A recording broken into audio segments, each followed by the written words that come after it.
Okay, one more time. Colligative properties. Okay, so these are properties of a solution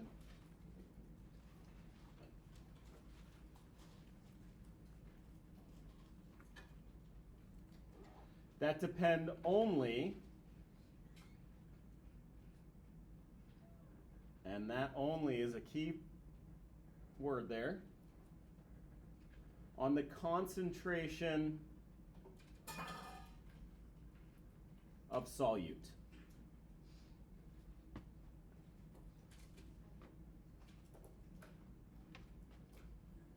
So it doesn't matter whether we're talking about a 1 molar solution of sucrose or a 1 molar solution of caffeine or a 1 molar solution of sodium chloride.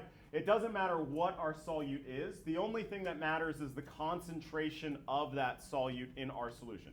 That is what a colligative property is. And those are the few and far between. Most of them do depend on what you have dissolved in solution, right? So we'll talk about acids and bases.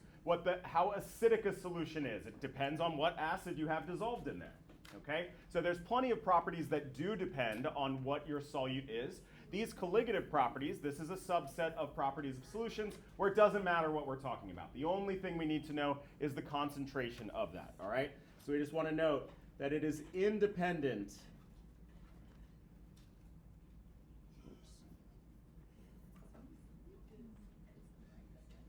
of your solute identity.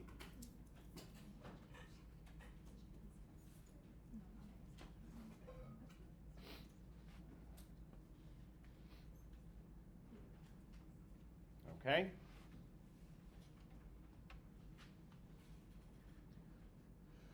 Cool. So we're going to talk about 3 colligative properties here. All right. The first one is going to be how the vapor pressure of a solution depends on its solute concentration.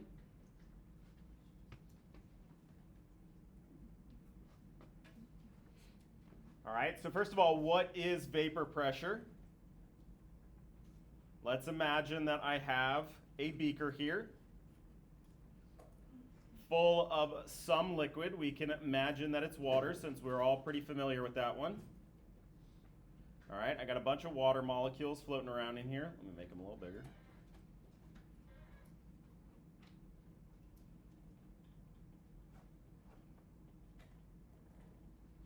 Okay, so if I left this beaker on this desk, for example, over the weekend, and I came back, what would I see? There would be no water, right? So what's happening to that water? It's evaporating, which in fancy scientific terms, we would say it's going from the liquid phase into the gas or the vapor phase, right? So liquids are constantly shedding molecules that are escaping into that gas phase. So this water here, it's got a few water molecules that are always escaping into that gas phase, all right? Now, if we left it in an open container in an open room like this, then yes, it would all disappear. But if we sealed that container up, that water vapor would build in that container until it reached a certain pressure. And this is characteristic of each liquid, and this is called that liquid's vapor pressure. Okay? So vapor pressure, sort of strictly speaking here, is the pressure of vapor formed over a liquid in a sealed vessel.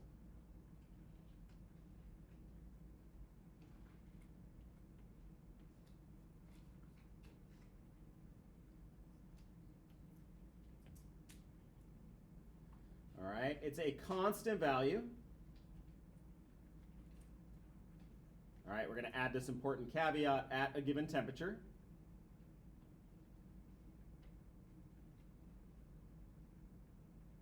That depends on what our liquid is.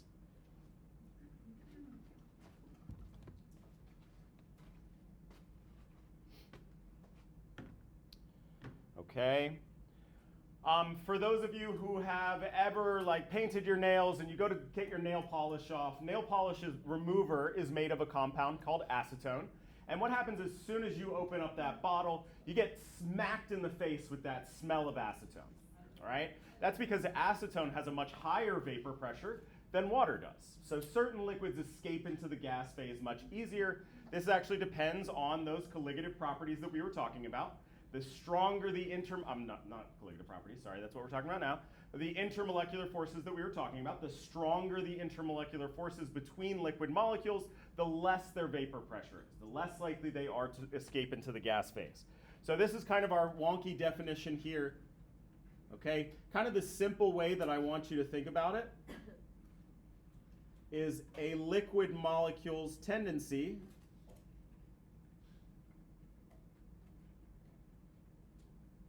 to escape into the gas phase.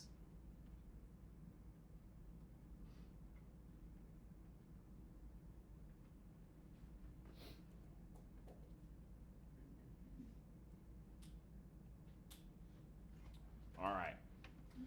So vapor pressure of our, now we're not talking about a pure liquid, but a vapor pressure of a solution. The vapor pressure of that solution depends on the vapor pressure of that pure liquid, but then also how much solute there is dissolved in that liquid, all right? And this is what's called Raoult's law.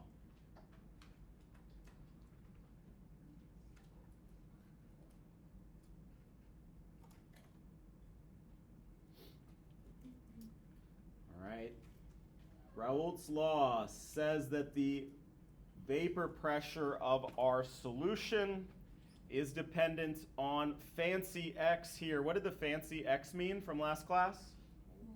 Mole fraction, specifically the mole fraction of solvent times the vapor pressure of that solvent.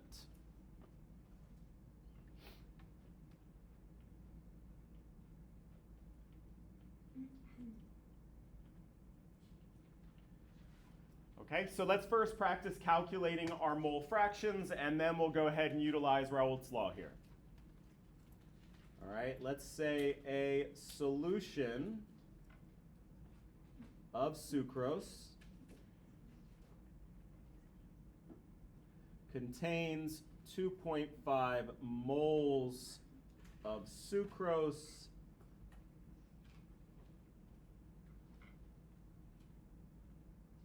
dissolved into 24.3 moles of water.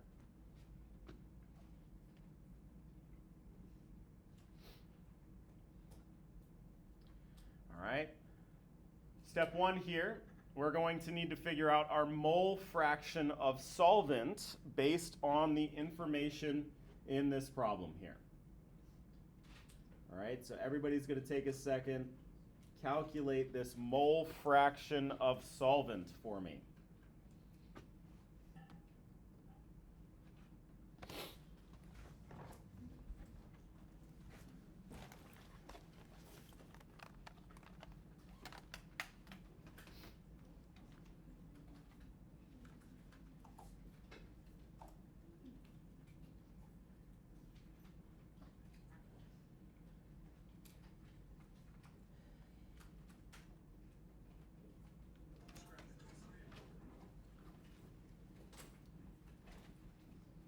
All right, and before we sort of get too far, let's just double check here. Mole fraction, we're talking specifically the mole fraction of solvent. So what is my solvent here? The water is my solvent. All right, so this will depend not on the mole fraction of solute, but the mole fraction of solvent.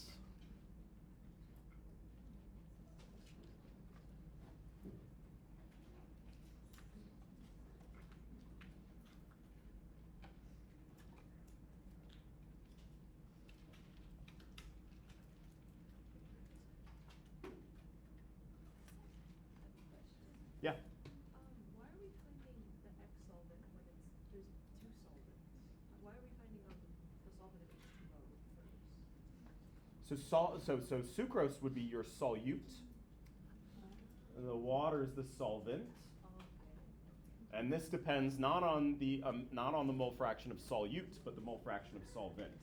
And then those two combine to make my solution. And that's what I'm trying to figure out. What is the vapor pressure of this new solution here?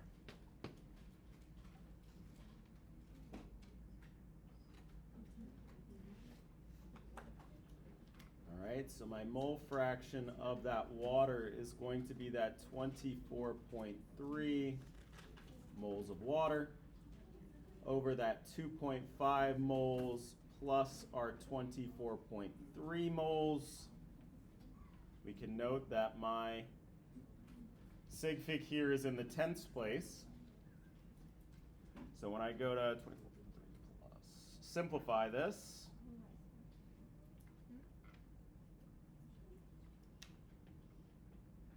I get 24.3 moles of water over 26.8 moles total. Sig fig in that tenths place.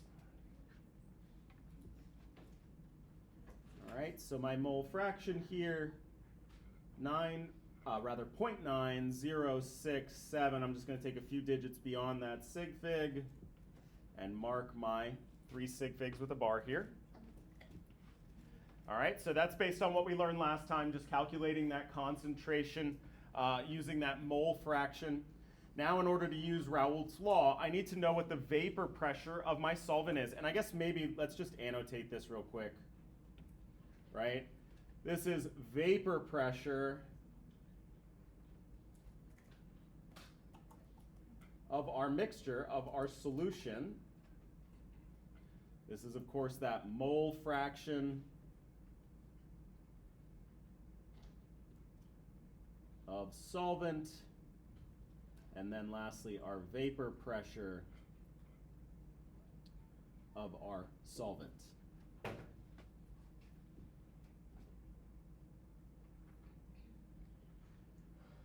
All right, so I think I kind of already gave it away, but if we're trying to find the vapor pressure of this solution, what other piece of information do we need?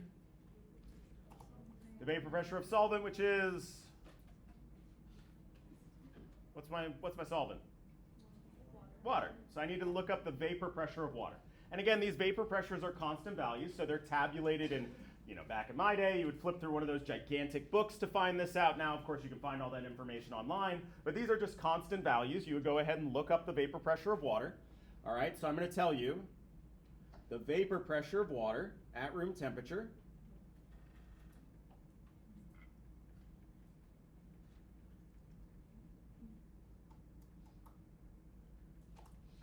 is 23.8 torr.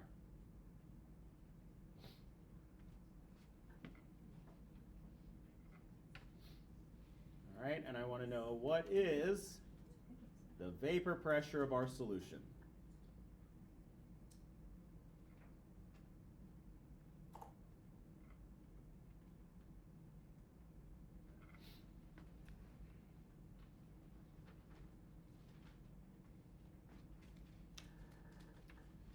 Right, we have our mole fraction of our solvent. All right, so everybody just take a second.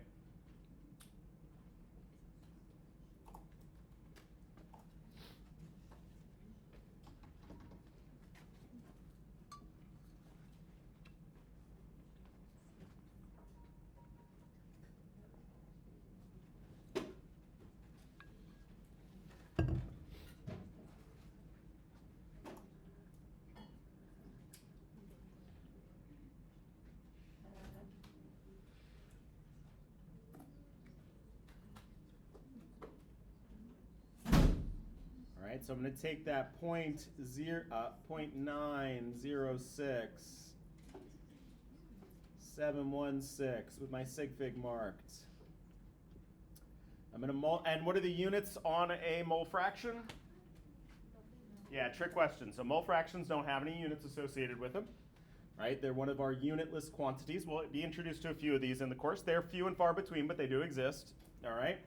And then my 23.8 has these units of torr. So I'm going to punch that into my calculator here.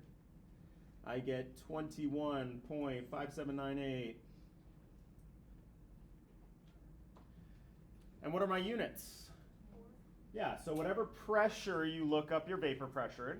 This is torr. We could have been in ATM or millimeters mercury, right? There are a few different pressure units we could use. Whatever units our vapor pressure was given in, that is simply going to be the units of the vapor pressure of our solution. All right, so I'm still here in vapor pressure, or rather in pressure units of torr.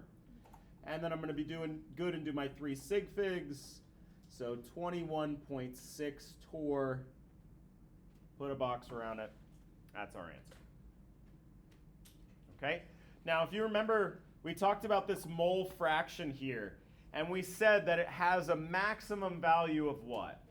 Of 1, right? So it's going to have to be a value between 0 and 1, which means if I'm looking at the vapor pressure of my solution, is that going to be greater than or less than the vapor pressure of my solvent? If this has to be a number between 0 and 1, let's put it out as max value. Is that going to be, what's the relationship between my solution and my solvent if this is 1? They're the same. But it's going to be a number less than 1 unless I have a pure solvent, right? I'm making a solution now. So then if this is a number less than 1, what's the relationship between the pressure of my solution and my solvent? The vapor pressure of the solution is always what? Greater than or less than that of the solvent?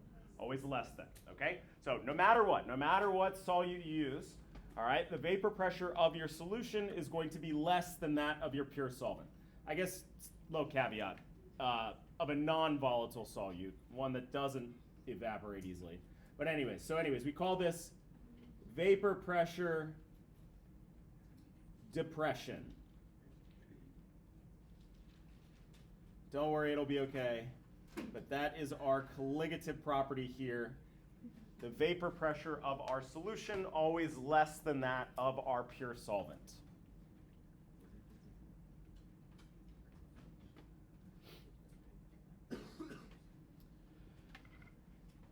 Cool. All right, so let me just introduce you to our constants page for this chapter. We talked about this chart here, right? We all remember this, our solubility chart of ionic compounds. We had our Henry's law chart of Henry's constants. All right, if we keep on scrolling down, well, our next page, those are examples. I make it very clear that since this is a chemistry class, in terms of the definitions of our concentrations, I expect you to know molarity, molality, and mole fraction. Those units that are unique to chemistry. Those are definitions that we just got to know, okay? We also explored some other units that we use outside of chemistry, specifically that's parts by mass units. And for that, I give you that information, okay? So the parts by mass stuff you have on your constants page. The molarity, molality, and mole fraction, that's on you to make sure you remember those definitions. All right? If we scroll down, now we got our colligative properties section of this page here, okay? We'll talk about this table, don't worry, we haven't gotten here yet, but importantly, I do have Raoult's law on your constants page. So again, not a formula that you have to have memorized, you can expect to have everything on your constants page on the exam, all right? So these formulas that we're gonna be introduced to today are going to be on your constants page, you don't need to know how to use them, all right? Cool. So now we're going to get to this other part here, this table. And this has to do with freezing points and boiling points. All right.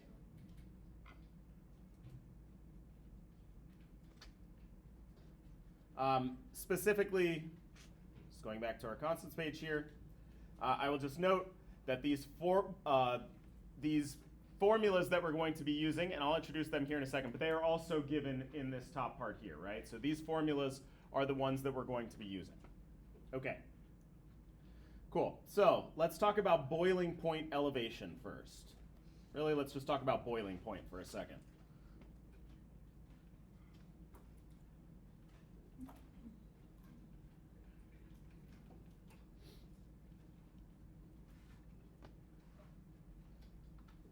Okay?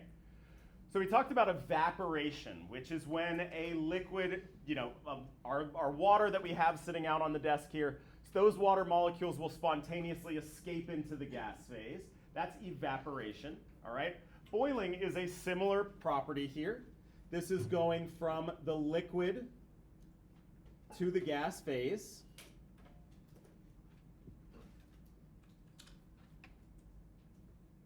All right, but the difference between boiling and just evaporation is that boiling is the point where all of a sudden the equilibrium between that gas and vapor phase are equal to one another.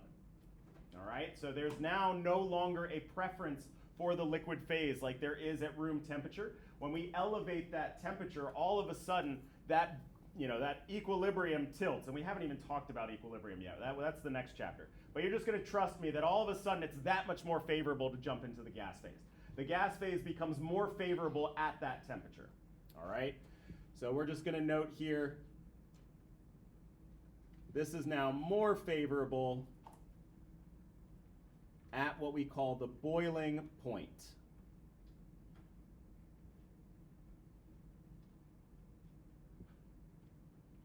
Okay, and that boiling point is a specific temperature.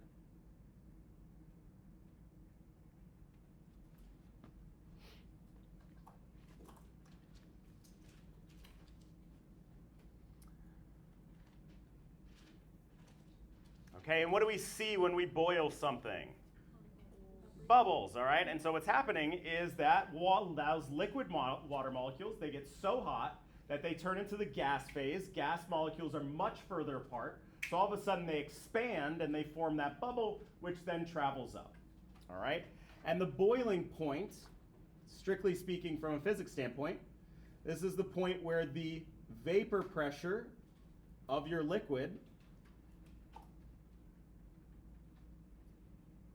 is equal to the atmospheric pressure.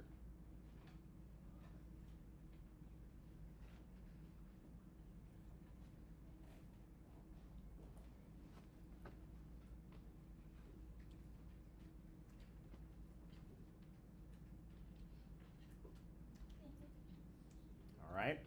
So our colligative property that we see with boiling is that if we take a pure solvent and we dissolve something in it, the boiling point of that new solution is always going to be higher than that of the solvent all by itself. All right, and we call this boiling point elevation.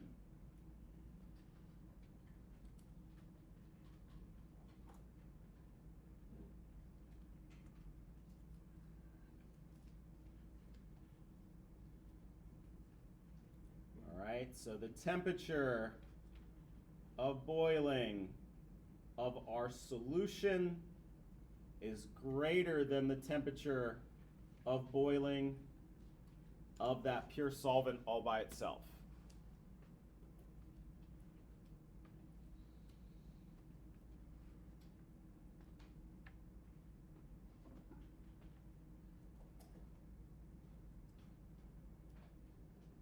Okay, so vapor pressure we just talked about. Right? Vapor pressure will increase with temperature, and I have to get the vapor pressure of my liquid to match atmospheric pressure for this thing to boil. So then why would my solution have a higher boiling point than my solvent when it's all by itself? Because what do we know about the vapor pressure of the solution? Is it greater than or less than that of the pure solvent? Less than. So it's going to be less than that. So now I got to put even more heat into it in order to raise it up to the point where it's at the atmospheric pressure. Right? The atmospheric pressure is just the pressure in the room. That's not going to change. So the vapor pressure of my solution is now less than that of the pure solvent. So I got to crank the temperature even higher to get it to boil. All right? So we're just going to say why. Okay, because our solution has a lower vapor pressure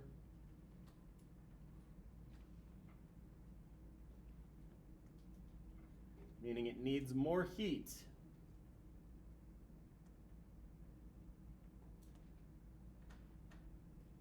to reach our atmospheric pressure.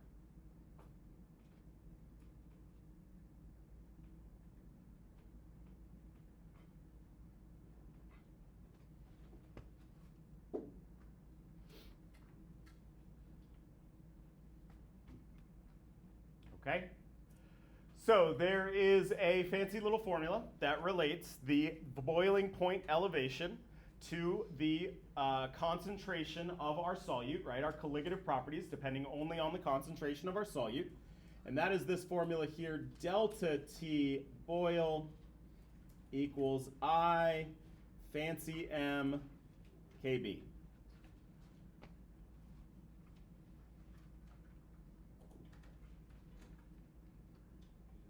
Okay, so first of all, what does this uppercase delta, this triangle mean? The change, right? So this isn't going to be the absolute temperature in which it boils. It's going to be relative to that solvent's boiling point. All right? So this is our change in boiling point.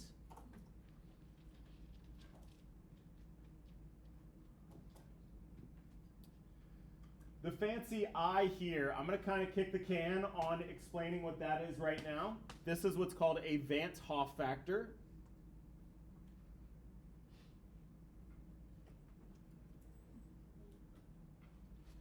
All right, and for our non-ionic solutes, this is always just 1. So we're going to deal with non-ionic solutes for right now, where this term just kind of drops out. It becomes just 1 here. All right, and then we'll graduate to talking about what we deal with, how we deal with ionic compounds. And what's our fancy M? Molality. The literal only time you'll ever see molality in your life is talking about colligative properties. All right, so this is our molality.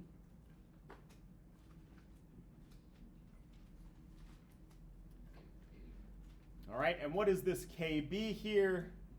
If we go to our constants page, they really got creative. This is the boiling point elevation constant.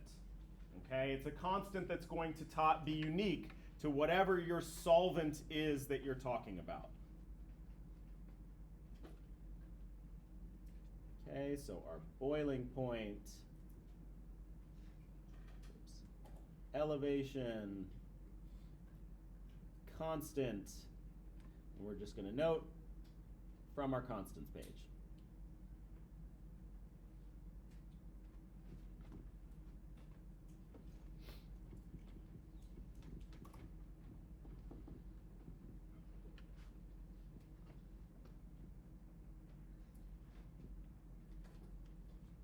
All right, so let's go ahead and utilize our formula here.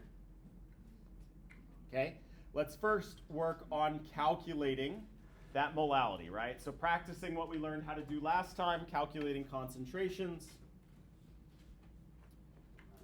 All right, let's say that we have, what is the molality?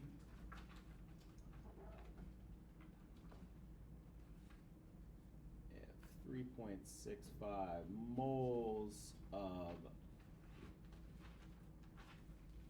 glucose, importantly, non-ionic covalent compound.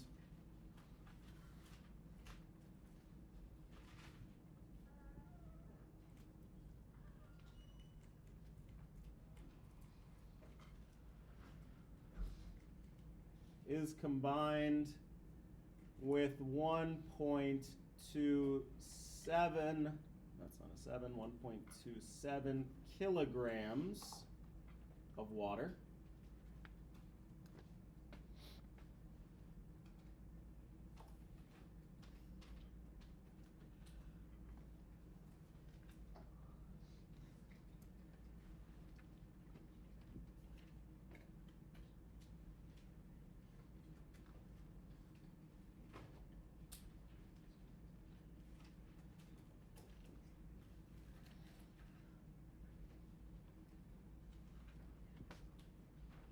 Now, water is our solvent, but if we remember, molality's got kind of a weird definition in that it is moles of solute over kilograms of not solution, but just solvent. All right, it turns out that these colligative properties here, specifically our boiling point elevation and our freezing point depression, they don't depend on the amount of your solution. They depend on the amount of solvent that's used. So a little bit unique, which is why molality Isn't used very often, but does appear in these colligative property formulas here.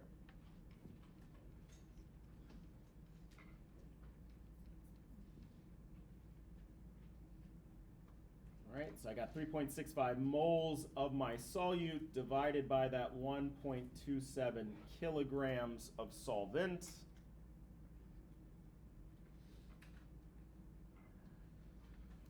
Okay, or a molality of 2.87, and I'm going to carry a bunch of extra digits.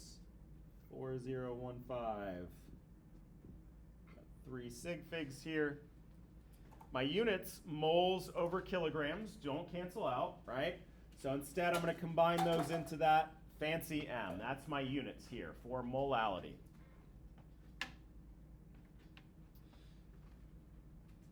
Okay, and now we're going to do our delta T equals I fancy M KB. Again, because this is a covalent compound, this I here is going to be just 1, so I'm going to drop that out for right now.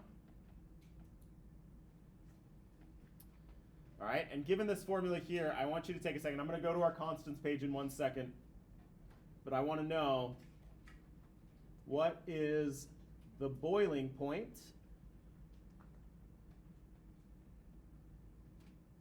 of this solution.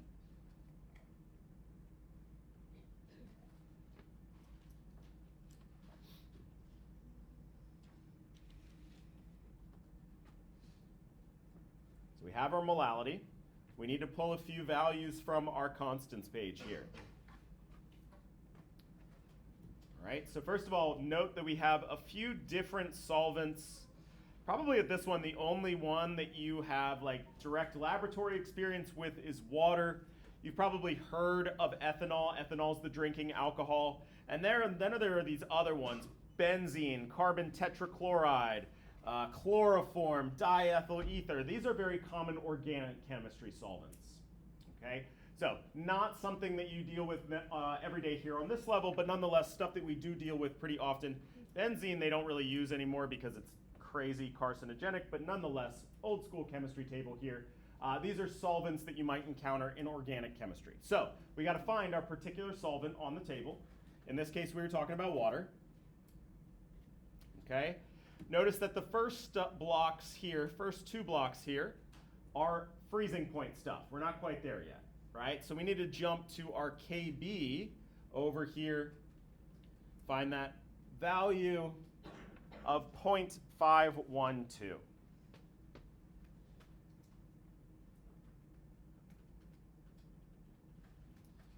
All right, so I'm just going to try to keep it all on this page here so we can see.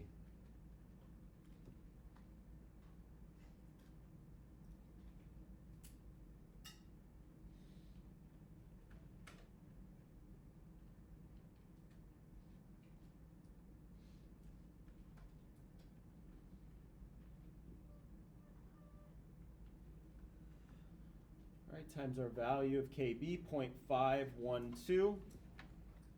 And what are the units on that value of KB? Degrees Celsius over fancy M. Okay, so this is going to be important to help square off our units here, because what's going to happen unit-wise to that fancy M? It's going to cancel out, so I'll be left with units of temperature, right? And that should make sense. We got a delta T going on here. Okay, so I punch this into my calculator, 1.47. We'll take some extras. As we said, our units are degrees Celsius. So I'm done.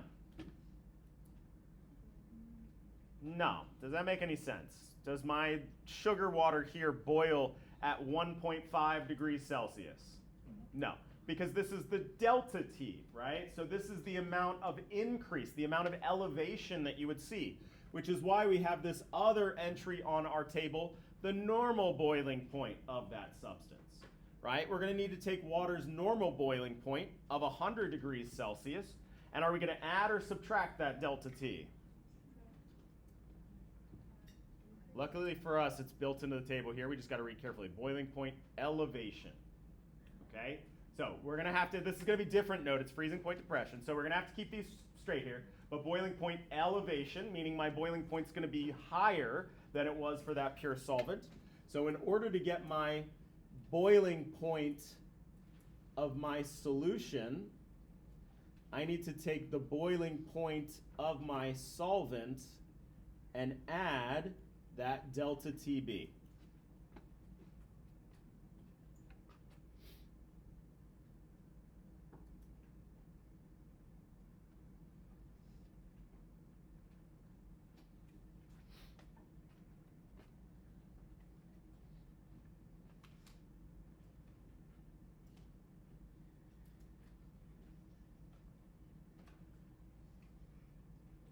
Okay, I want you guys to take a second and try to think about your sig figs here.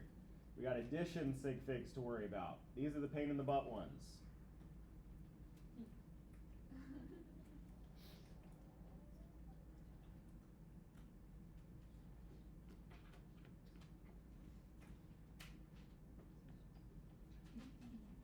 All right, remember, we're going to line them up at that decimal. So on our table, 100.0 plus our 1.47149. Yes, my sig fig in that delta T is in that hundredths place, but in my given boiling point, it's in that tenths place. So that's what I'm limited to here in my answer. We punch it into our calculator. We get 101.47149, but we got a round. So the TB of our solution is 101.5 degrees Celsius.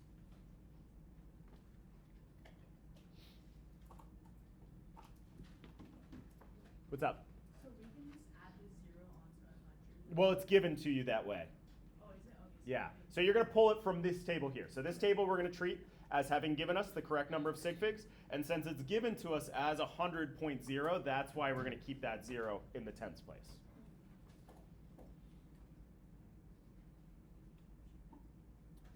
All right, so that covers Raoult's law, our boiling point elevation.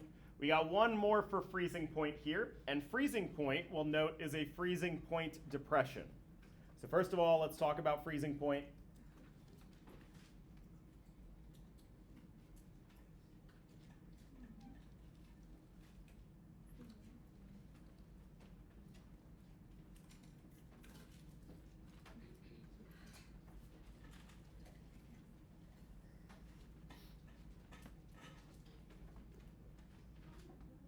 All right, so if boiling is liquid to gas, freezing is liquid to solid. All right, and similarly to what we said about boiling point, that solid phase becomes more favorable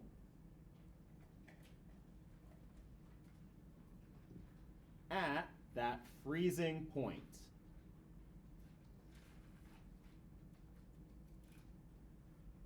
Okay, that freezing point being some specific temperature.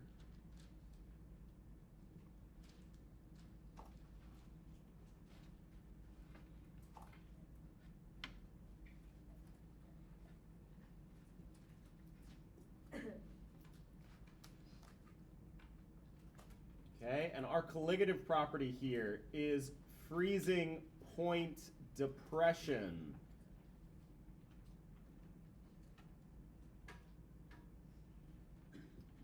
Meaning that the temperature in which our solution freezes is always less than the temperature that that pure solvent will freeze.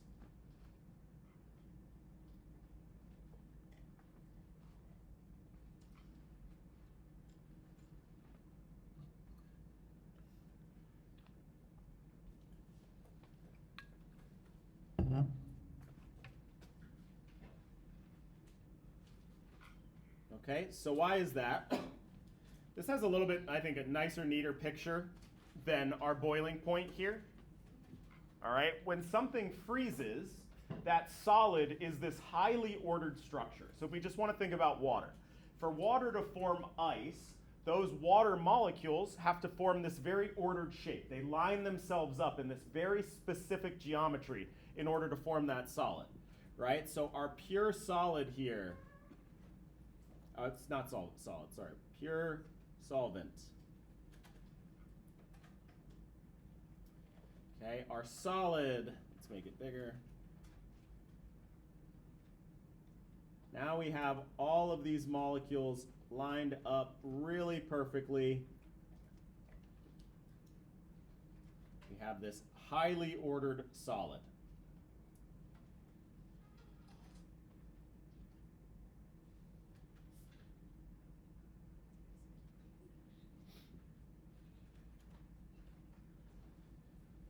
All right, well, our solution now necessarily contains some solute molecules. All right, and those solute molecules just aren't the same shape as your solvent. And so what ends up happening is your solvent's trying to form this nice, highly ordered structure, and then all of a sudden it's got this little solute in here messing everything up.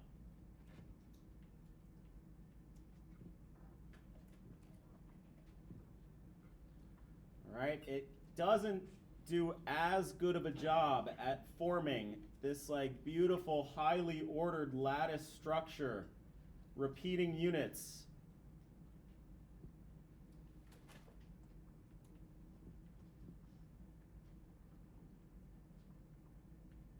Etc., etc. We have solute interrupting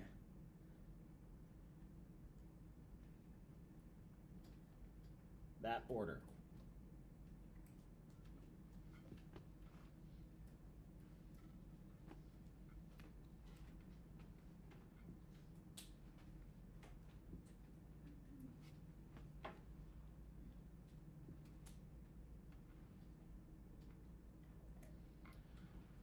All right, so we have these, for example, sugar molecules floating around in that solution. Water's trying to orient itself in this beautiful little lattice structure forming that solid ice.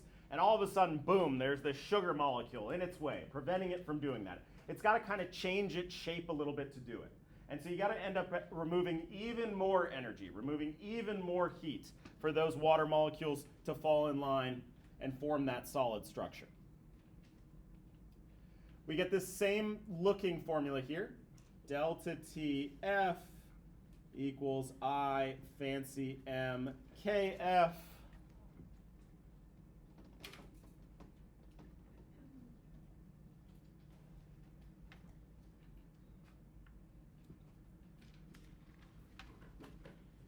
All right, so for the sake of time, let's take our same solution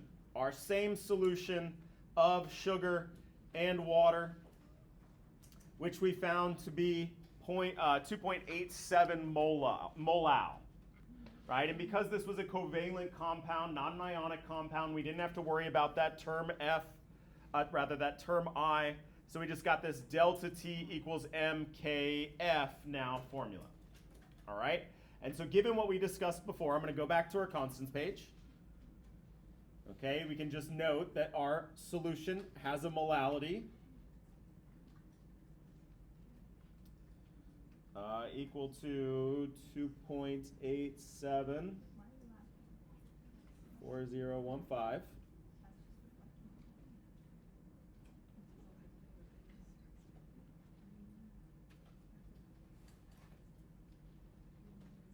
And I want to know what is the freezing point.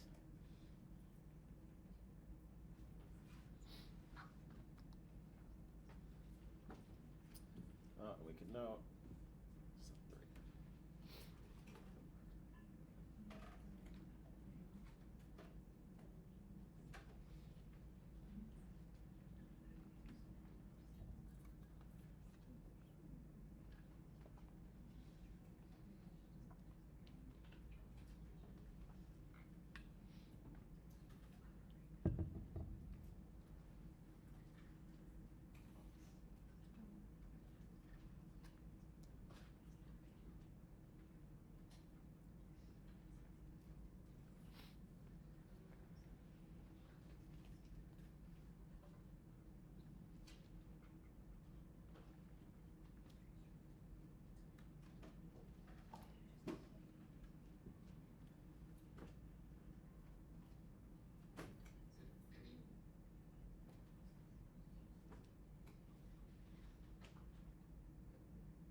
right, so now I got to go look up my freezing point depression constant here, that 1.86, again in units of degrees Celsius per molal.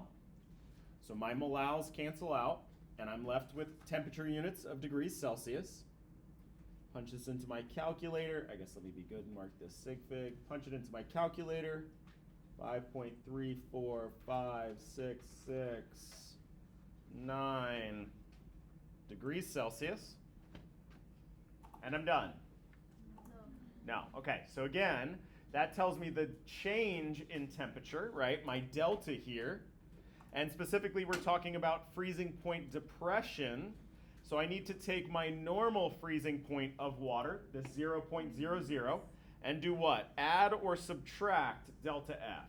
I'm going to subtract, right? It should be lower. So awesome. Exact opposite of what we had to do with boiling point. And so again, just make sure if we're confused at all, we go and use the information from our chart here, freezing point depression. So the temperature at which that solution freezes is going to be the temperature at which my solvent freezes minus that delta TF. All right, we got 3 sig figs there.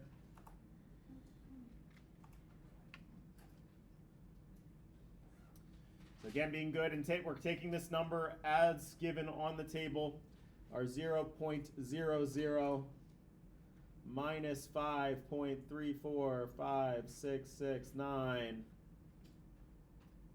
All right, I think we can do this in our head. Negative 5.345669. But importantly, our sig figs here are now in the the hundredths place, 2 decimal places. All right, so my solution freezing point is going to be negative 5.35 degrees Celsius.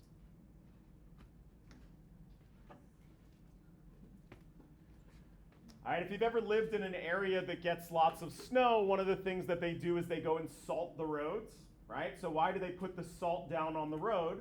Because that will cause the freezing point of that solution that's created when that snow mixes with the salt to be lower than that of what just snow is all by itself. So you're melting the snow, or at least you're decreasing the temperature at which it's going to freeze. Now, if it goes below, like, negative 20, you're still screwed, right? But it gives you a little bit more room in terms of trying to melt that snow, a little bit of room in terms of temperature. Okay, so now we've been glossing over this Van Hoff factor, this I in our table. All right, so first of all, let's just note we have this table of these Van Hoff factors. Non-electrolyte solutions have this Van Hoff factor of 1. Non-electrolyte meaning covalent. All right, ionic compounds, they have other Van Hoff factors. So why is that? All right.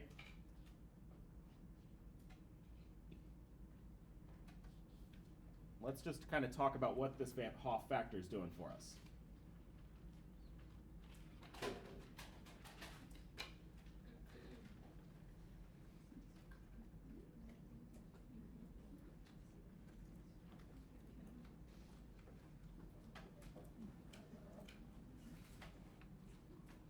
Okay?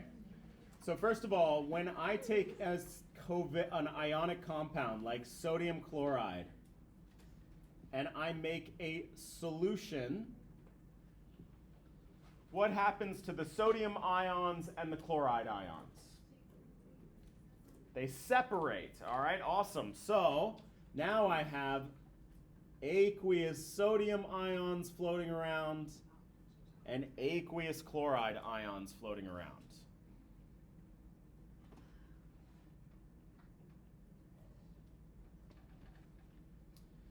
All right, that means that if I had 1 mole of NaCl, that would give me 1 mole of sodium ions and 1 mole of chloride ions.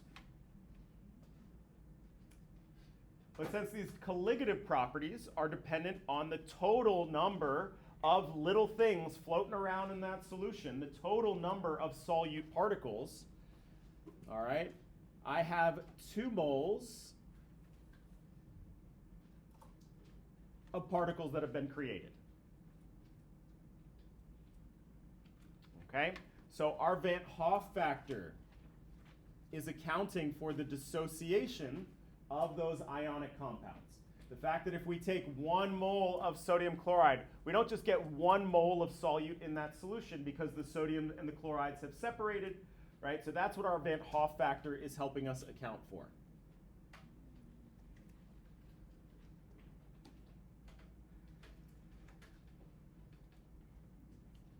Okay, it accounts for the dissociation of ionic compounds into cations and anions.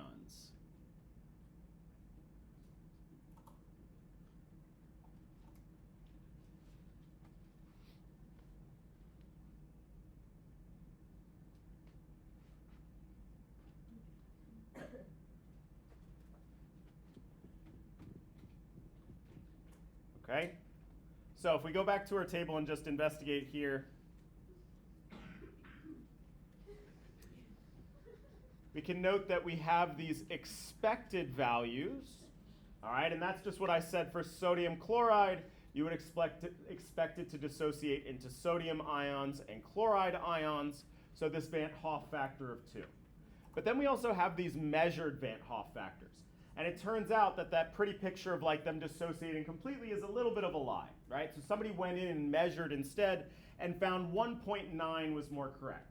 Meaning about at any given moment in time, about 5% of sodium and chloride ions do find one another and form this little complex just for a split second that then breaks up, right? They are still attracted to one another after all. One's positive and one's negative. So they're not all completely dissociated, all floating around independently. There's some fraction that is kind of finding one another and just for a split second being stuck together before breaking back apart, all right? So these are our measured Van't Hoff factors here, okay? Let's just note how we use this table. Okay, so we just want to say, if our ionic compound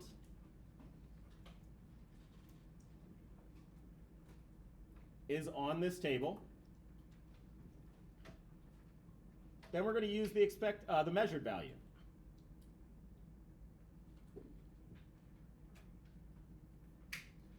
Some big brain scientists did a bunch of research trying to figure out what that actual value is. We should use it. That'll give us more accurate results in terms of our boiling point elevation or our freezing point depression for that specific compound. Okay? If not on the table, you should use the value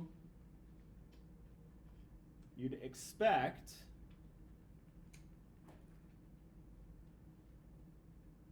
based on the number of ions formed in solution.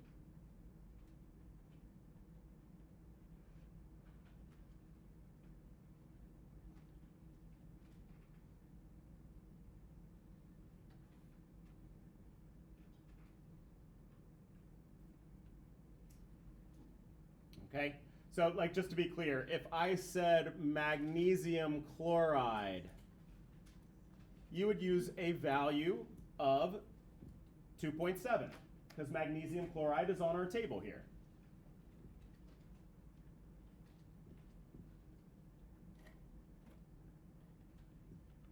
If I said something like calcium bromide, well, calcium bromide's not on this table, so you're just going to guesstimate as best you can. I mean, look, all these numbers are pretty freaking close to their expected values, so we would get a better estimate by just using an expected value if we don't have a measured value. So then you would just say I is equal to 3, right? It's equal to the 1 calcium ion and the 2 bromide ions to give you that total of 3, all right? So if it's on the table, you use the measured value. If not, you use your expected value.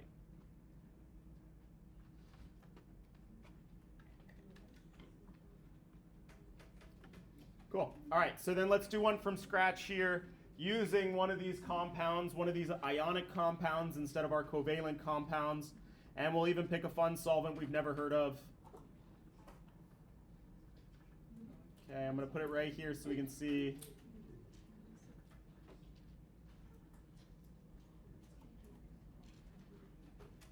What is the freezing point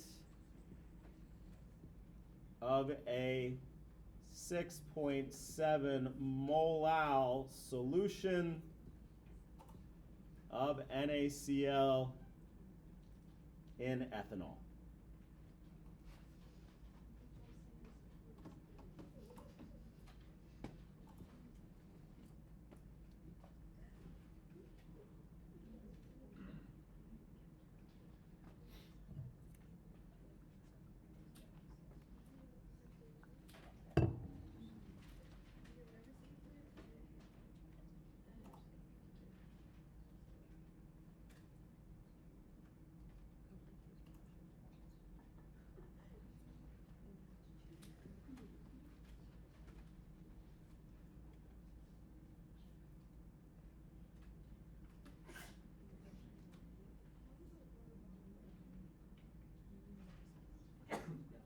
Bless you.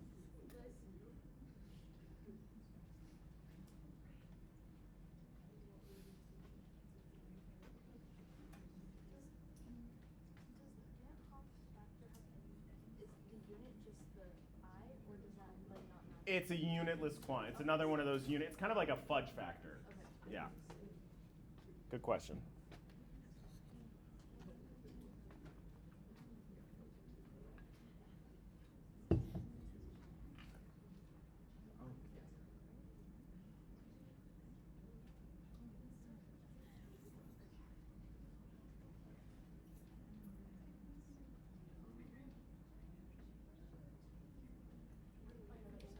Yeah. Is that number exact? Would you quantify that as exact when you're doing sig figs, or would you say that's in singular digit? It is exact for our non. Okay. We'll take it as 2 sig figs. Okay. That's a good question, actually. I don't remember what I have in the homework. It's definitely a measured value. It should have sig figs. I'll have to clarify.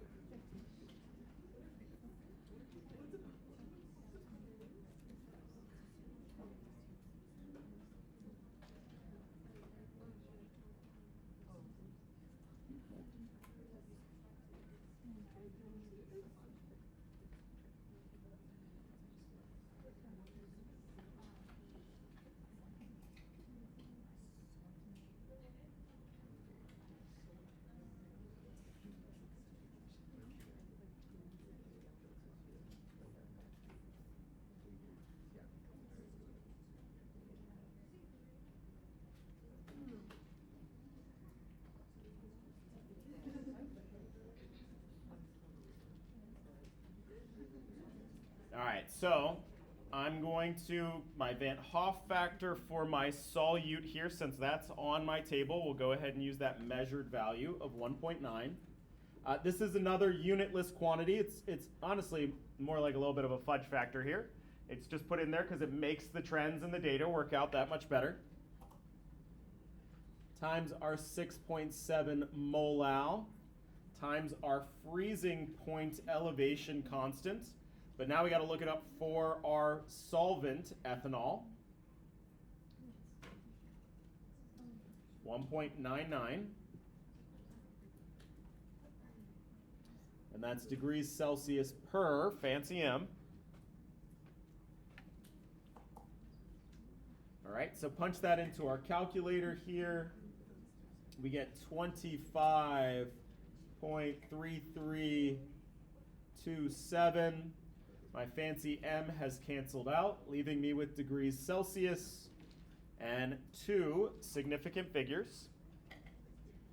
And since this is the freezing point, the difference in freezing point, I have to take the freezing point of that pure solvent and do what? Add or subtract 25? Freezing point depression. We're going to need to subtract that 25. All right, as we said, the freezing point of our solution is always less than that of our pure solvent. So my freezing point of my solution equals the freezing point of my solvent minus delta TF. What was that? Negative 114.1. Now I'm going to subtract my 25.3327.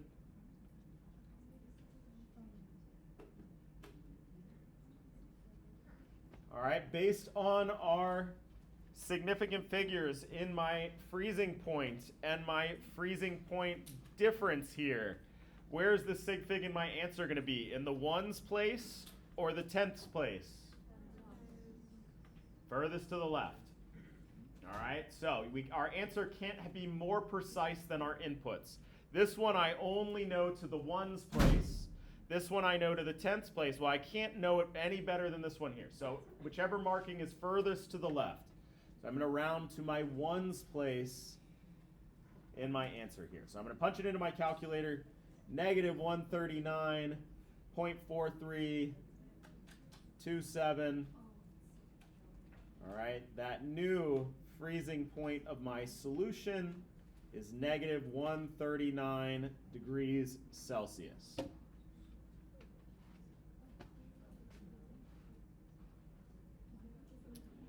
Okay? Cool. So,